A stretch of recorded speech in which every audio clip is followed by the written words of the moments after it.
Alright, Archons, what's going on? AOA Extravaganza time! Yes, that is right. Cracking another deck. I'm working my way through the two-player starters just to start things off, and then I have a display. So, yeah, it's going to be exciting. I'm excited. It's been fun. I'm enjoying getting back into AOA in all of its greatness and frustrations that it beholds, but I have a much more open mind and less saltiness, I think, this time around, which is nice. Having more sets and everything create an interesting proposition for analyzing. Wow, I feel like I've been getting these houses a lot.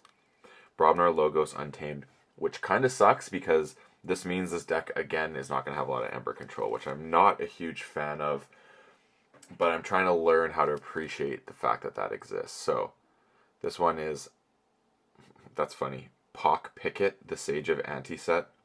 Instead of being a pickpocket, it's a Pock Picket. Yeah, that's cool. I'm digging it. I wonder what treasures this deck has. Is it going to have 0 Ember control? Well, I know Logos, the only Ember control possibilities that exist, are going to come from Cutthroat Research and a Brig combo, because Interdimensional Graft, I guess Graft as well, but the Brig is what you want to really make that sing. And then, of course, Untamed, I literally think there's nothing unless I get some Legacy, Murmook or something. There's Lifeweb, which is like, who cares? Post Pixies, I guess, does mitigate to a degree my own Ember being stolen, but not really. And then Brobnar. So I'm counting on Brobnar being my Ember control in this one. So let's see if Brobnar comes through. So first up we have Bingo Bang Bang times 2. Bramo. Drummerknot. First Blood. Oh no, 2 First Bloods. Foozle. Got the Gangernaut combo. Ooh. Grok, alright, come on. Oh, Pound. Tremor. Then we move on to Logo. So yeah, no Ember control in this deck whatsoever. We got Helperbot, Hexbion, Lab Work, Standardized Testing, Titan Mechanic, times 2, times 3. ZYX Researcher, Bouncing Death Quark, Director, Project. Wow. Okay, this is wild. This is the third. No, okay, so I think I've opened 3 two-player starters now, and every single one has had the Project ZYX, or the ZYX suite, which is kind of wild. We go into Fanghouse, Full Moon, Nox, Regrowth, Save the Pack, Tentatlin. They're everywhere. They're everywhere. They're everywhere. Mimicry, Mighty Tiger, and lastly, Post Pixies. Okay. This is kind of an interesting deck, actually. It definitely has got the board control for days. So let's first go to creature counts. We got 1, 2, 3, 4, 5, 6, 7, 8, 9, 10, 11, 12, 13, 14, 15, 16, 17, 18, 19, 20, 21 creatures. Solid number. And Ember Pips, we got 1, 2, 3, 4, 5, 6, 7, 8, 9, 9 Ember Pips. I mean, sure. 21 9s feels kind of like a AOA, like, typical ratio sort of thing. There are the rest of the stats. Interesting deck, I gotta say. Yeah, this is a really interesting deck. Okay, so what I like this. I obviously like the triple They're Everywhere with a Save the Pack. Lack of Ember control having Mimicry is going to be very handy, and I'm pretty sure that this card needs to be saved as a way of delaying a key from being forged on your opponent's side. There's no other options for this card. It should not be used in any other capacity because you're just going to get hosed. On the flip side is, okay, Archive. Dealing with Archives is great. Post Pixies is also good. The Full Moon, we got 1, 2, 3, 4, 5 creatures with Full Moon. Great way of archiving to get the Full Moon off. And Recursion, maybe the Mimicry, getting to use that over and over again with this is going to be helpful. The triple Titan Mechanic. I don't know about this one because I don't know. I mean, if I'm looking at it from the race standpoint, making my keys cost 4 is helpful, but having it do the same thing to my opponent is where the issue comes. Just because if I can't take them off check and letting them forge keys sooner might be problematic. So that's something that has to be considered. Every house has a form of board wipe, I believe.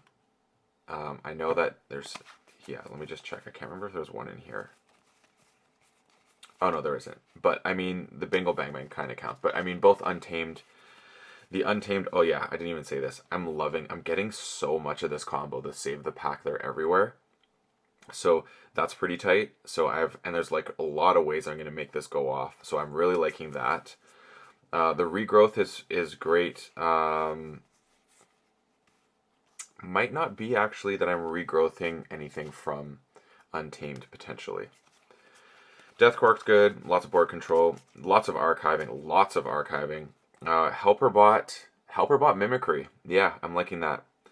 Helperbot Mimicry is definitely a thing. Regrowthing Helperbot is great. Tremor again. Like there's a lot of board control in this. The double Ganger Grok is really tight. Foozle as well is a great thing here. First Blood. For each friendly Brobnar creature you divide this, yeah. These are going to be, who knows, is what I gotta say about this. These could be great or they could be awful. I don't know. The Drummer Knot combo, or sorry, the Ganger Knot combo is here, which is amazing. Again, so much damage to be done here. Like being able to control the board, I think this deck could actually, if you can get that board out right away, I really think early board presence, especially with Brobnar, control the board, don't let them get anything off, maybe even archive the Ganger Knot combo so you can just put it out and just wreck, and then they never let them get on board, and then you can win that way. And then the only way they're going to truly get ahead is if they can go out of hand Ember generation. So if their deck is going to rely on using the board to generate Ember, I think this deck could actually dominate in that way. And because there's so much archiving and logos, I think there's the ability to actually save up to have a really sick Brobnar turn. So it's going to be interesting to see how this deck should be played in terms of how you put things out, because I'm not sure if you actually want to just lead with the Brobnar, get that board, and don't let them control, and then you always have the regrowth to get the combo back. Or do you want to actually be archiving it and then have a big Brobnar turn where they're kind of hosed afterwards, being mindful of board wipes. The Bouncing Death Quark I really like as a combo potentially with the ZYX Researcher, because you could essentially get rid of something, a creature, like maybe it's Ganger, maybe it's Helperbot, maybe it's the Drummer Knot that's really, it's really damaged or something, so you can't use it. Things like that. There could be other things here. Even the Mimicry being in your discard. All those things, but you could use the Bouncing Death Quark with a creature and then play the Researcher and then get it back. Again, Helperbot's going to fall into that category as well to be utilized. Hexbion as well, potentially. Hexbion you're just going to use with Bouncing Death Quark because that's just awesome. But yeah, I'm actually really excited for this deck.